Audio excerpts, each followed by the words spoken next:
सबको जय मसीह की। मैं जसपाल एक बार से फिर आप लोगों के सामने परमेश्वर का वचन लेकर उपस्थित हूँ। आज का मेरा टॉपिक है यीशु तरस खाने वाला चरवाहा है। मत्ती की किताब अध्याय 9 वचन 36 में जब हम वचन को पढ़ते हैं, जब उसने भीड़ को देखा तो उसने लोगों पर तरस आया, क्योंकि वे उन भीड़ों के समान जिनका कोई रखवाला ना हो व्याकुल और भटके हुए से थे। जब हमारा कोई रखवाली करने वाला ना हो, जब हमारा कोई परिवार ना हो, तो हम किस हालत में रहते हैं ये हमें पता है। हम सड़कों पर उन गरीब भटके हुए लोगों को देख सकते हैं जिनके माँ बाप नहीं है, वो कैसे भटके हुए हैं संसार में। उसी तरह से हर एक व्यक्ति जो है संसार में भी भटका हुआ है। वो लोग शांति की खोज में इधर उधर जाते हैं, पर उनको सच्चे चरवाहे नहीं मिलते, सच्चे अगुवाई करने वाले नहीं मिलते। अगर मिलते हैं तो उन पर वो कानून नियम लगाते हैं, और दूसरा क्या है, उनको टॉर्चर करते हैं। पर तरस खाने वाला कोई नहीं मिलेगा आपको। मैं सोच रहा था कि यीशु मसीह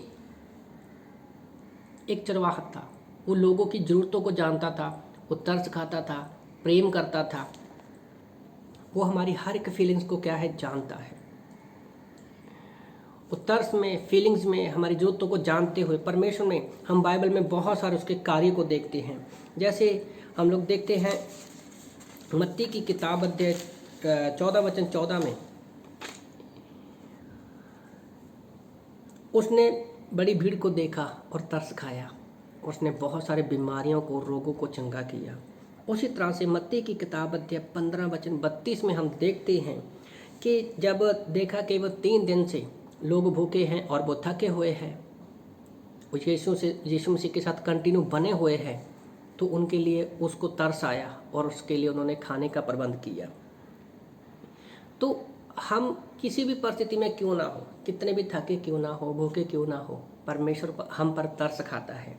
उसी तरह से मत्ती की किताब अध्याय 20 वचन 34 में हम लोग देखते हैं, एक अंधे पर यीशु मसीह ने तरस खाया। अंधा कैसा भी हो, चाहे आत्मिक हो या शारीरिक हो, यीशु मसीह तरस खाता है, क्योंकि वो चरवाहे का हाथ रखता है और उसको छुआ और उसको आंखों को उसने चंगा कर दिया। उसी तरह से हम मार्कुस की किताब अध्याय 1 वचन 41 में देखते हैं कि कोड़ियों पर उसने तरस खाया। यीशु मसीह ने कोड़ियों पर तरस खाया और उसने कोड़ियों को शुद्ध किया। उसी तरह से हम लोग देखते हैं मार्कुस की किताब अध्याय 6 वचन 34 में कि जब वो नाव से उतरा तो उसने बहुत बड़ी भीड़ को देखा और वो तरस से भर गया। जो भर गया शब्द है ना, मुझे बहुत अच्छा लगता है। जैसे हम पवित्र आत्मा में भरते हैं, वचनों से भर जाते हैं, उत्साहित से भर जाते हैं, उसी तरह से हमारे अंदर एक स्वभाव होना चाहिए यीशु मसीह की तरह के तरस से भर जाना। क्योंकि वो चरवाहे बिना, जो भीड़ थी वो बिना चरवाहे के जैसी थी, और यीशु मसीह उनको सिखाने लगा। आज बहुत सारी भीड़ जो है भटकी हुई है, पर यीशु मसीह चाहता है कि हम भी तरस खाएं, लोगों के बीच में जाएं और उनको सिखाएं। क्योंकि प्रभु ने हम भटके हुए थे, हमें चुना और हमें सिखाया है, सिखा रहा है, और हमें सिखाने के लिए धरती पर रखा है यीशु मसीह ने। लुका की किताब अध्याय 7 वचन 13 में भी यीशु मसीह ने तरस खाया, क्योंकि वो हमारा चरवाहा है। उसने एक विधवा, जिसका पति पहले मर चुका है, उसके बाद एक लौता बेटा था, वो भी मर गया था। उस रोती हुई विधवा के ऊपर उसने तरस खाया और उसने तरस में कहा मत रो, और उसके बेटे को उसने चंगा किया। उसी तरह से हम कितनी भी परिस्थिति में क्यों ना हो, वो विधवा का अभी कोई जोर नहीं था, वो कुछ नहीं कर सकती, क्योंकि मौत पर फतेह पाने वाला सिर्फ कौन है? वो परमेश्वर ही है, जो मुर्दों में से जिंदा कर सकता है, कोई दूसरा नहीं। तो यीशु मसीह ने उसको मुर्दों में से जिंदा किया, क्योंकि वो उसके ऊपर तरस खाता है। ये तो लुका की इब्रानी की किताब अध्याय 4 वचन 15 में जब हम पढ़ते हैं कि यीशु मसीह हमारा चरवाहा है, वो हमारी ज़रूरतों को जानता है, हमारी हर एक कमजोरियों को जाने से पहले वो पहले खुद निकल चुका है। जैसे इब्रानी 4:15 में लिखा है, क्योंकि हमारे ऐसे पुरोहित याजक नहीं जो हमारी कमजोरियों में हमारे साथ दुखी ना हो सकें।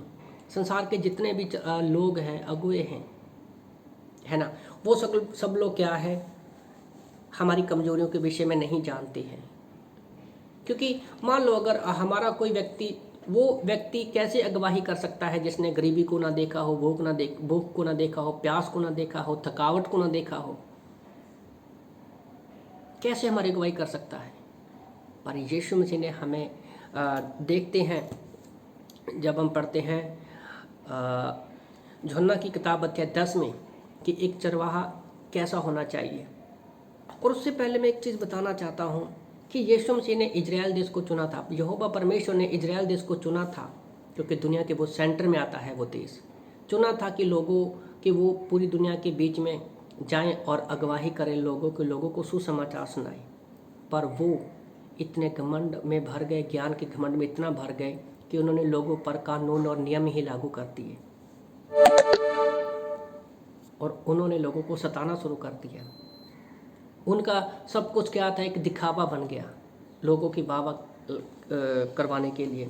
तो जैसे हम देखते हैं यूहन्ना की किताब अध्याय 10 वचन 1 में प्रभु का वचन कहता है कि सच्चा चरवाहा दरवाजे से आता है, बाकी जो है दूसरे रास्ते से आते हैं और वो चोर और डाकू है। आज हमें देखना है संसार में कि कौन सीधे रास्ते से आता है।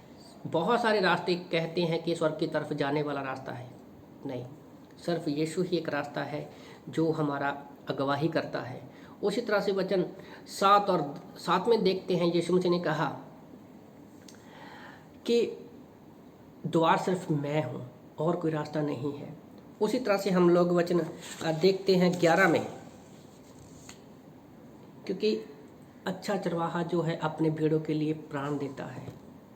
संसार के लोग आते हैं, कमेंट करते हैं, सब कुछ करते हैं, दिखाते हैं, चले जाते हैं, पर क्या उनके लिए कोई प्राण देता है? कोई भी नहीं देता। यीशु मसीह हमारा चरवाहा है, उसने हमारे लिए प्राण को दिए।